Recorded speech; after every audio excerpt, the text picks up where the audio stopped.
The Golden Road by L.M. Montgomery, Chapter 28, The Path to Arcady.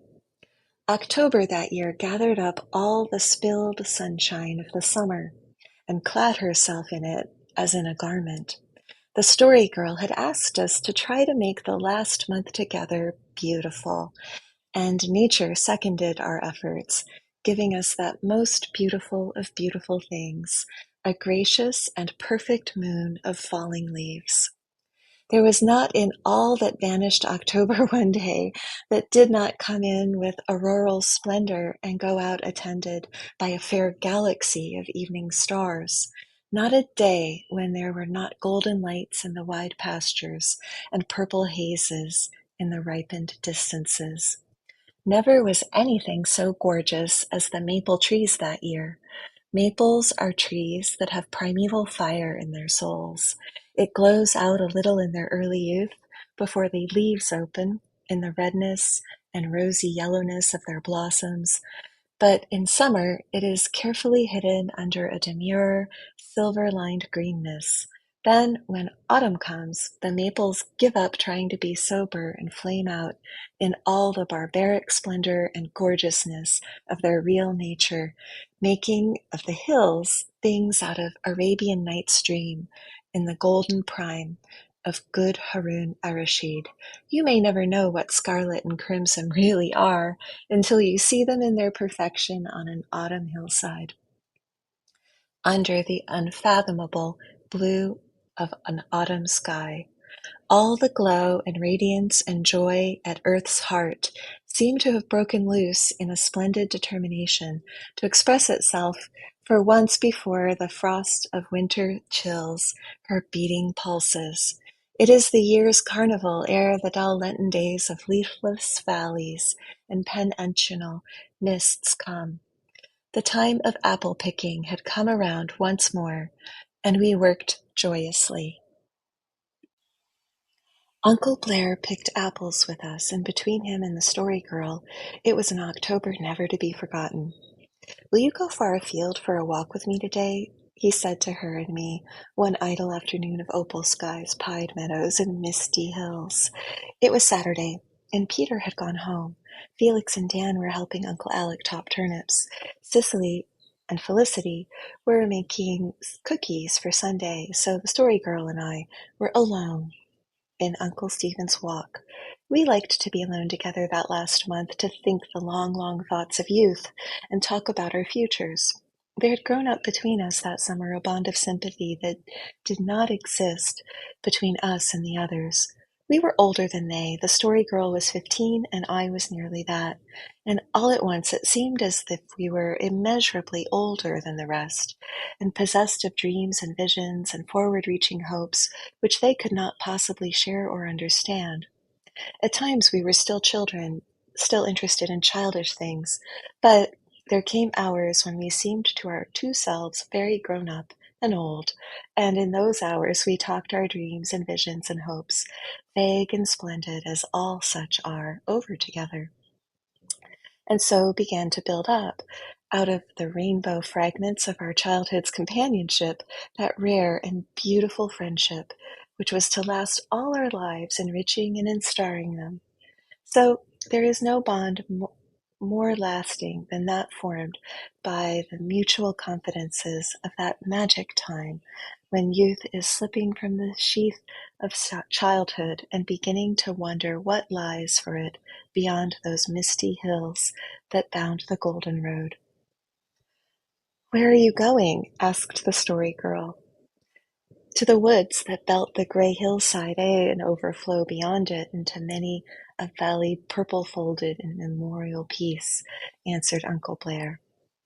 "I have a fancy for one more ramble in Prince Edward Island woods before I leave Canada again, but I would not go alone. So, come, you two youthful things, to whom all life is yet fair and good, and we will seek the path to Arcady. There will be many little things along our way to make us glad. Joyful sounds will come ringing down the wind. A wealth of gypsy gold will be ours for the gathering. We will learn the potent, unutterable charm of a dim spruce wood, and the grace of Flexel mountain ashes, fringing a lonely glen. We will tryst with the fur and feather, the folk will hearken to the music of grey old firs. Come, and you'll have a ramble and an afternoon that you will both remember all your lives. We did have it. Never has its remembrance faded.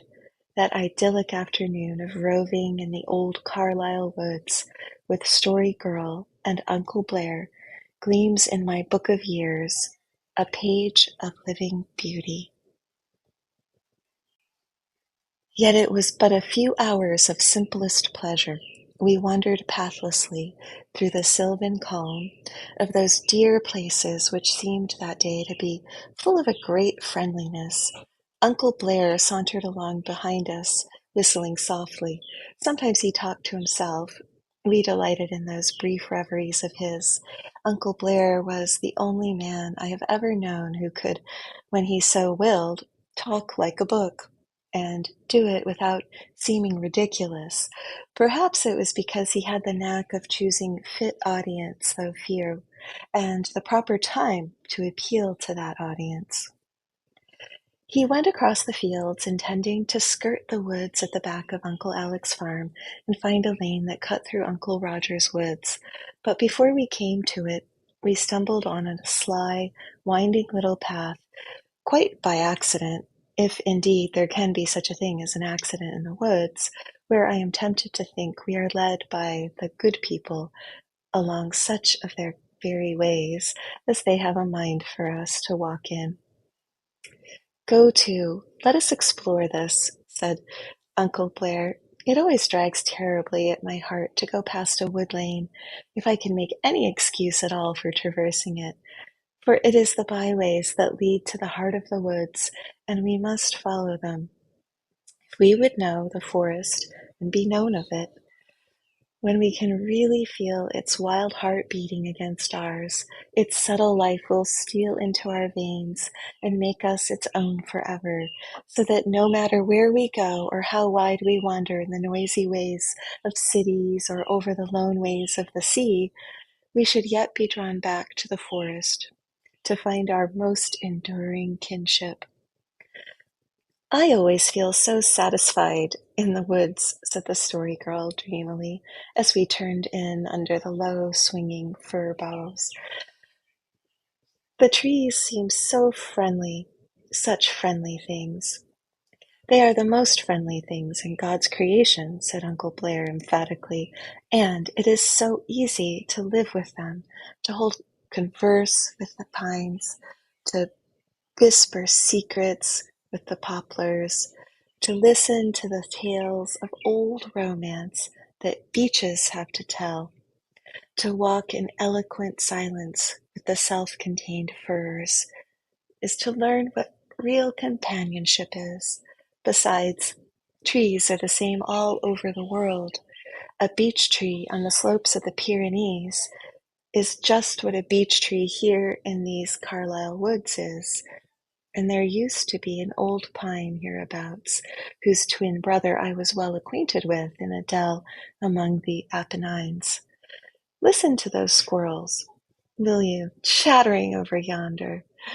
Did you ever hear such fuss over nothing? Squirrels are the gossips and busybodies of the woods. They haven't learned the fine reserve of its other denizens. But after all, there is a certain shrill friendliness in their greeting. They seem to be scolding us, I said, laughing. Oh, they are not half such scolds as they sound, answered Uncle Blair gaily. If they would but take a thought and mend their shrew-like ways, they would be dear, lovable creatures enough. Well, I think, if I had to be an animal, I think I'd like to be a squirrel, said the Story Girl. It must be the next best thing to flying. Just see what a spring that fellow gave, laughed Uncle Blair. And now listen to his song of triumph. I suppose that chasm he cleared seemed as wide and deep to him as Niagara Gorge would to us if we leaped over it. Well, The wood people are a happy folk and well satisfied with themselves. Those who have followed a dim, winding, balsamic path to the unexpected hollow, a hollow where a wood spring lies, have found the rarest secret the forest can reveal. Such was our good fortune that day. At the end of our path we found it, under the pines, a crystal clear thing with lips unkissed by so much as a stray sunbeam. It is easy to dream that this is one of the haunted springs of old romance, said Uncle Blair. 'Tis an enchanted spot this, I am very sure, and we should go softly, speaking low, lest we disturb the rest of a white, wet naiad, or break some spell that has cost long years of mystic weaving. It's so easy to believe things in the woods, said the Story Girl, shaping a cup from a bit of golden brown birch bark and filling it at the spring. Drink a toast in that water, Sarah, said Uncle Blair. There is not a doubt that it has some potent quality of magic in it, and the wish you wish over it will come true. The Story Girl lifted her golden-hued flagon to her red lips. Her hazel eyes laughed at us over the brim. Here's to our futures, she cried. I wish that every day of our lives may be better than the one that went before. An extravagant wish, a very wish of youth, commented Uncle Blair. And yet, in spite of its extravagance, a wish that will come true if you are true to yourselves. In that case, every day will be better than all that went before. But there will be many days, dear lad and lass, when you will not believe it. We did not understand him, but we knew Uncle Blair never explained his meaning. When asked, he was wont to answer with a smile, "Some day you'll grow to it. Wait for that." So we addressed ourselves to follow the brook that stole away from the spring in its winding and doublings and tricky surprises. A brook, quoth Uncle Blair, is the most changeful, bewitching, lovable thing in the world. It is never in the same mind or mood 2 minutes.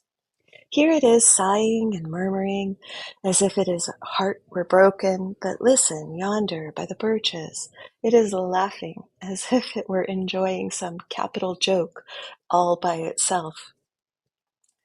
It was indeed a changeful brook. Here it would make a pool, dark and brooding and still, where we bent to look at our mirrored faces. Then it grew communicative and gossiped shallowly over a broken pebble bed where there was a diamond dance of sunbeams, and no troutling or minnow could glide through without being seen. Sometimes its banks were high and steep, hung with slender ashes and birches. Again, they were mere low margins, green with delicate mosses, shelving out of the wood.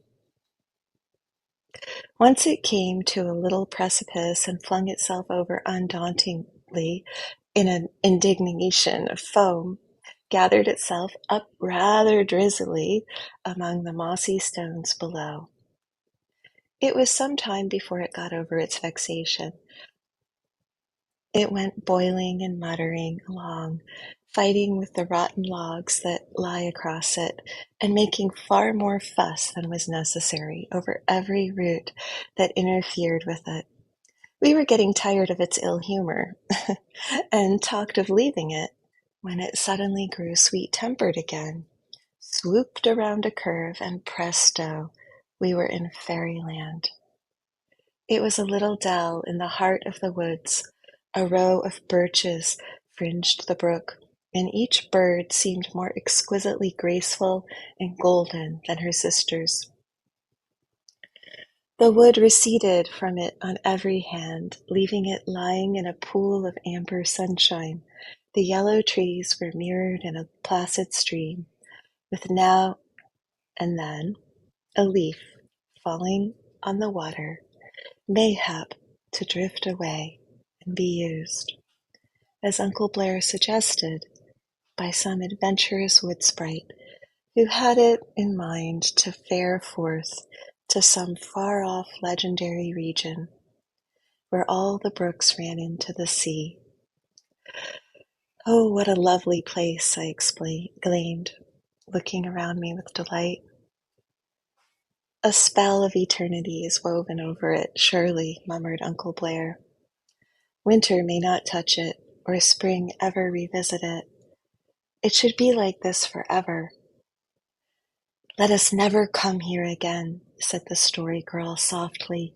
"Never, no matter how often we may be in Carlisle. Then we will never see it changed or different. We can always remember it just as we see it now, and it will be like this forever for us." "I am going to sketch it," said Uncle Blair. While he sketched, the Story Girl and I sat on the banks of the brook, and she told me the story of the sighing reed. It was a very simple little story, that the slender brown reed, which grew by the forest pool and always was sad and sighing because it could not utter music, like the brook and the birds and the winds. All the bright, beautiful things around it mocked it and laughed at it for its folly. Who would ever look for music in a plain, unbeautiful thing? But one day a youth came through the wood. He was as beautiful as the spring. He cut the brown reed and fashioned it according to his liking. And then he put it to his lips and breathed on it. And oh, the music that floated through the forest! It was so entrancing that everything, brooks and birds and winds, grew silent to listen to it. Never had anything so lovely been heard. It was in the music that had for so long been shut up in the soul of the sighing reed, and was set free at last through its pain and suffering. I had heard the Story Girl tell many a more dramatic tale, but that one stands out for me in memory above them all, partly because of the spot in which she told it, partly because it was the last one I was to hear her tell for many years, the last one she was ever to tell me on the Golden Road. When Uncle Blair had finished his sketch, the shafts of sunshine were turning crimson and growing more and more remote. The early autumn twilight was falling over the woods. We left our dell, saying goodbye to it forever, as the Story Girl had suggested, and we went slowly homeward, though the fir woods, where a haunting, indescribable odor stole out to meet us. "There is a magic in the scent of dying fir," Uncle Blair was saying aloud to himself, as if forgetting he was not quite alone. "It gets into our blood like some rare, subtly compounded wine, and thrills us with unutterable sweetness, as of recollections from some other fairer life, lived in some happier star. Compared to it, all other scents seem heavy and earth-born, luring to the valleys instead of the heights. But the tang of the fir summons onward and upward to some far-off divine event, with some spiritual peak of attainment, whence we shall see with unfaltering, unclouded vision the spires of some aerial city beautiful, or the fulfillment of some fair, fadeless land of promise." He was silent for a moment, then added in a lower tone, "Felicity, you loved the scent of dying fir. If you were here tonight with me, Felicity, Felicity." Something in his voice made me suddenly sad. I was comforted when I felt the Story Girl slip her hand into mine. So we walked out of the woods into the autumn dusk. We were in a little valley halfway up the opposite slope. A brush fir was burning clearly and steadily in a maple grove. There was something indescribably alluring in that fire, glowing so redly against the dark background of forest and Twilight Hill. A Twilight Hill. Let us go to it, cried Uncle Blair, gaily, casting aside his sorrowful mood, so sorrowful, and catching our hands. A wood fire at night has a fascination not to be resisted by those of mortal race. Hasten, we must not lose time.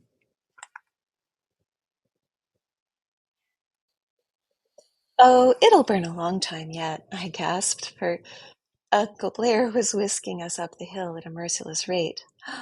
You can't be sure. It may have been lighted by some good, honest farmer man, bent on tidying up his sugar orchard, but it may also, for anything we know, have been kindled by no earthly woodman as a beacon or summons to the tribes of fairyland, and may vanish away if we tarry. It did not vanish, and presently we found ourselves in the grove. It was very beautiful. The fire burned with a clear, steady glow and a soft crackle. The long arcades beneath the trees were illuminated with a rosy radiance, beyond which lurked companies of gray and purple shadows. Everything was very still and dreamy and remote. It's impossible that out there, just over the hill, lies a village of men, where tame household lamps are shining, said Uncle Blair. I feel as if we must be thousands of miles away from everything we've ever known, murmured the Story Girl. Ah, Story Girl. So you are, said Uncle Blair emphatically. You're back in the youth of the race, back in the beguilement of the young world. Everything is in this hour. The beauty of classic myths, the primal charm of the silent, and the open, the lure of mystery. Why, it's a time and a place when and where everything might come true. When men in green might come out and join hands and dance around the fire, or druids steal from their trees to warm their white limbs grown chilly in October frosts by the blaze. I wouldn't be much surprised if we should see something of the kind. Isn't that the flash of an ivory shoulder through the yonder gloom? And didn't you see a queer elfin face peering at us around the twisted gray trunk? But one can't be sure. Mortal eyesight is too slow and clumsy a thing to match against the flicker of a pixie-litten fire. Hand in hand, we wandered through that enchanted place, seeking the folk of Elfland, and hearing their mystic voices calling from fairy knoll and haunted hill. Not till the fire died down into ashes did we leave the grove. Then we found that the full moon was gleaming lustrously from a cloudless sky across the valley. Between us and her stretched up a tall pine, wondrously straight and slender and branchless to its very top, where it overflowed in the crest of dark boughs against the silvery splendor behind it. Beyond the farms and the hills were lying in suave white radiance. Doesn't it seem a long, long time to you since we left home this afternoon? Asked the Story Girl. And yet it's only a few hours. Only a few hours, true.